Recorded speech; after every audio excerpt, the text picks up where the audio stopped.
জিমেলগুলো change করতে পারি না। আমরা যদি চাই যে আমাদের অ্যাকাউন্টে আমি অন্য কারো মোবাইলে লগ ইন করবো, কিংবা আমরা নতুন মোবাইলে আমাদের অ্যাকাউন্ট যদি ফেসবুক অ্যাকাউন্টে যদি লগ ইন করি, সেক্ষেত্রে কিন্তু আমাদের ফেসবুক অ্যাকাউন্টে যদি আমরা তারপরে নাম্বার চেঞ্জ করতে যাই কিংবা পাসওয়ার্ড চেঞ্জ করতে যাই, সেক্ষেত্রে কিন্তু সেটা হয় না। তাই সেক্ষেত্রে কিন্তু তারা দেখায় যে আপনার এটা এখন চেঞ্জ করা সম্ভব না। আমি বাংলায় বলতেছি, সেখানে ইংলিশ লেখা থাকে।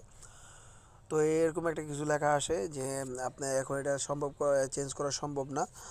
তো আনইউজুয়াল অ্যাক্টিভিটি এরকম একটা কিছু একটা লেখা আসে, তো যার কারণে আমরা চেঞ্জ করতে পারি না। তো সেই জন্য আমাদের জন্য 30 দিন অপেক্ষা করা লাগে। 30 দিন অপেক্ষা করার পরে কিন্তু আমাদের কোম্পানি আমাদের ফেসবুক আমাদের সেই অ্যাক্সেসটা দিয়ে দেয়, আমরা যে নাম্বার চেঞ্জ করতে পারবো, আমরা পাসওয়ার্ড জিমেল সবই চেঞ্জ করতে পারবো, এরকম একটা অপশন দিয়ে দেয় 30 দিন পরে। আসলে হচ্ছে কি, আমাদের মোবাইলটা যে নতুন একটা ফোনে থেকে আরেকটা ফোনে আমাদের অ্যাকাউন্টটা লগ ইন করলে ফেসবুক এটা বিভ্রান্ত হয় যে আপনার ফোনটাতে পুরোনো মোবাইলটাতে আপনার অ্যাকাউন্টে লগ ইন ছিল এবং নতুন মোবাইলটিতে আপনার অ্যাকাউন্টটি লগ ইন হইলো, সেই জন্য তারা পারমিশন দিতে চায় না। তো যার কারণে আমাদেরকে একটু ওয়েট করা লাগে, সেটা 30 দিনের পিরিয়ড থাকে। যদি দেখে ফেসবুক যে আপনার অ্যাকাউন্টটা 30 দিন পর্যন্ত আপনার এই নতুন ফোনে লগ ইন আছে, সেক্ষেত্রে কিন্তু আপনাকে সেই পারমিশনটা তারা দিয়ে দেয়। আর যদি দেখে যে না, আপনি আপনার অ্যাকাউন্টটা কিছুদিন পর পর এই ফোনে ওই ফোনে এরকম করে এক এক ফোন চেঞ্জ করতেছেন, সেক্ষেত্রে কিন্তু আপনাকে তারা পারমিশন দেবে না।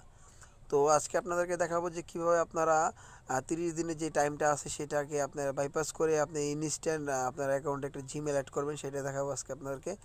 তো ভিডিওটি চলুন শুরু করা যাক। শুরু করার আগে আর একটু কথা, যারা চ্যানেল নতুন আছেন অবশ্যই চ্যানেলটি সাবস্ক্রাইব করবেন এবং পাশে থাকা বেল বাটনটি অল প্রেস করে দেবেন, যাতে নতুন কোনো ভিডিও আপলোড করলে সাথে সাথে সেটা নোটিফিকেশন পেয়ে যান। তো চলুন শুরু করা যাক। তো সেই জন্য আমরা সর্বপ্রথম চলে যাব প্লে স্টোরে। প্লে স্টোরে গিয়ে অবশ্যই আপনারা সার্চ করে নেবেন ফেসবুক লাইট। ফেসবুক দিয়ে কিন্তু এটা হবে না, ফেসবুক লাইট লাগবে আমাদের।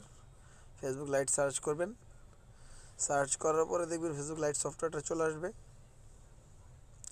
চলে আসলে এখান থেকে আপনারা এটাকে ইনস্টল করবেন। ইনস্টল করার পরে জাস্ট এটাকে ইনস্টল, যেহেতু আমার করা দেখাইতেছি না, তো ইনস্টল করে নেবেন। ইনস্টল করার পরে জাস্ট ফেসবুক লাইটে প্রবেশ করবেন। প্রবেশ করলে এখান থেকে এরকম অপশন আসবে। আপনার অ্যাকাউন্টটা যদি এরকম না থাকে, তো সেক্ষেত্রে আপনি আপনার অ্যাকাউন্টটাতে নতুন করে লগ ইন করে নেবেন। এই যে লেখাটা আছে লগ ইন, এটাতে ক্লিক করবেন, আদার লগ ইন।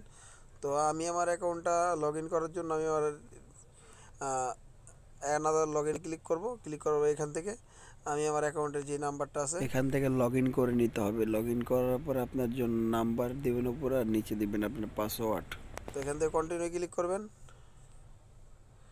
এখান থেকে স্কিপ ক্লিক করবেন। স্কিপ ক্লিক করার পর থেকে স্কিপ ক্লিক করার পর এখান থেকে কন্টিনিউ, ডান। এই যে এখানে দেখছেন আমাদের নাম্বার অ্যাড করার অপশন চলে আসছে। আমাদের এখানে কিন্তু জিমেল অ্যাড করার অপশন আসে। অনেক সময় আপনি যদি প্রথম ফার্স্ট টাইম করে থাকেন, সেক্ষেত্রে কিন্তু জিমেল অ্যাড করার অপশন আসবে।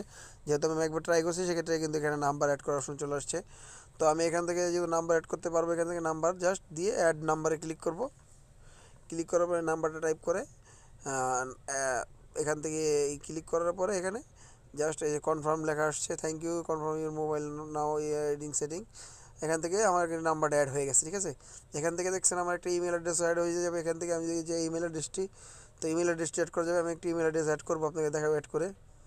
তো এখান থেকে আমি একটি জিমেল প্রবেশ করাবো। আপনারা আপনার একটি মন মতো জিমেল অ্যাড করার জন্য ইমেলটি এখানে বসিয়ে দিয়ে জাস্ট অ্যাড জিমেল অ্যাড্রেস এটাতে ক্লিক করবেন। তো এখানে বলতেছে যে আমার এই জিমেলটি অলরেডি একটা অ্যাকাউন্টে অ্যাড করা আছে, যার কারণে আমি এটা অ্যাড করতে পারবো না। তো আমি একটা নতুন জিমেল অ্যাড করবো এখানে। এখান থেকে জাস্ট আমি নতুন একটি জিমেল অ্যাড করার জন্য নতুন জিমেলটা এখানে দিলাম। দেওয়ার পর এখান থেকে just add a Gmail address, এটাতে আবার ক্লিক করব। অবশ্যই একটি ফ্রেশ জিমেল দিবেন, তাহলে কিন্তু আপনার জিমেলটি অ্যাড হবে। এই দেখেন এখানে কিন্তু আমার একটা জিমেলের কোড আসে। তো আমি এখানে কোডটাও এখানে দিয়ে নিব। তো আমি ভিডিওটি স্কিপ করতেছি এখানে। তো আমি এখানে কোডটি দিয়ে নিতেছি। হ্যাঁ, কোডটি দিয়ে কনফার্ম ক্লিক করলে কিন্তু আমার যেই জিমেলটা অ্যাড হওয়ার কথা, সেটা কিন্তু অটোমেটিক অ্যাড হয়ে যাবে। তো এখান থেকে লিখেছেন we have confirm your Gmail address, thank you confirm your Gmail address. তো আমার জিমেলটা কিন্তু অ্যাড হয়ে গেছে এখানে। তো এখান থেকে জাস্ট আমি ডানে ক্লিক করবো, নিচে ডানে ক্লিক করলাম। ক্লিক করে এখানে লোকেশন যেতে আমি এখান থেকে স্কিপ করবো। তো আপনি কিন্তু একমাত্র ফেসবুক লাইটের মাধ্যমে কিন্তু আপনার অ্যাকাউন্টে জিমেল এবং নাম্বার অ্যাড করতে পারবেন, যদি আপনার নতুন অ্যাকাউন্ট হয়ে থাকে। মানে নতুন অ্যাকাউন্ট বলতে নতুন প্রথমবার যদি আপনি ফেসবুক লাইট দিয়ে লগ ইন করেন, সেক্ষেত্রে। আর যদি আপনার অ্যাকাউন্টে আগেবার ফেসবুক লাইট অ্যাড থাকে, যেমন দেখা গেছে মাসে 4-5 বার লগ ইন করছেন, সেক্ষেত্রে কিন্তু হবে না। যদি দেখা গেছে এক মাসে প্রথম একবারই লগ ইন করছেন, তো সেক্ষেত্রে কিন্তু এটা হবে, ঠিক আছে। তো আপনি যদি সপ্তাহে কিংবা মাসে 2 দিন পর চেষ্টা করেন, সেক্ষেত্রে কিন্তু এটা হবে না। দেখা গেছে মাসে একবার আপনার অ্যাকাউন্টে লগ ইন করছেন আপনি ফেসবুক লাইট দিয়ে, সেক্ষেত্রে কিন্তু এই অপশনটা আসবে, আদারওয়াইজ এই অপশনটা আসবে না। তো এখান থেকে পার্সোনাল ডিটেলসে যাবো, যাওয়ার পর এখানে দেখতে পাচ্ছেন আমার কিন্তু জিমেলটা যেটা অ্যাড করা ছিল উপরে এটা অ্যাড হয়ে গেছে। আমার যে নাম্বারটা অ্যাড করা ছিল সেই নাম্বারটা কিন্তু অ্যাড হয়ে গেছে, ঠিক আছে। তো আপনারা চাইলে কিন্তু এভাবে আপনারা জিমেল অ্যাড্রেস অ্যাড করতে পারেন, জিমেল তারপরে পাশাপাশি আপনার নাম্বার দুটোটা অ্যাড করতে পারবেন যখন যেটা আসবে আর কি। অনেক সময় নাম্বারও অ্যাড করার অপশন আছে, জিমেল অ্যাড করার অপশন আছে। তো আশা করি ভিডিওটি ভালো লাগছে। ভিডিও ভালো লাগে অবশ্যই চ্যানেলটি সাবস্ক্রাইব করবেন, পাশে থাকা বেল বাটনে অল প্রেস করে দেবেন যাতে নতুন কোনো ভিডিও আপলোড করলে সাথে সাথে সেটা নোটিফিকেশন পেয়ে যান। ধন্যবাদ সবাইকে।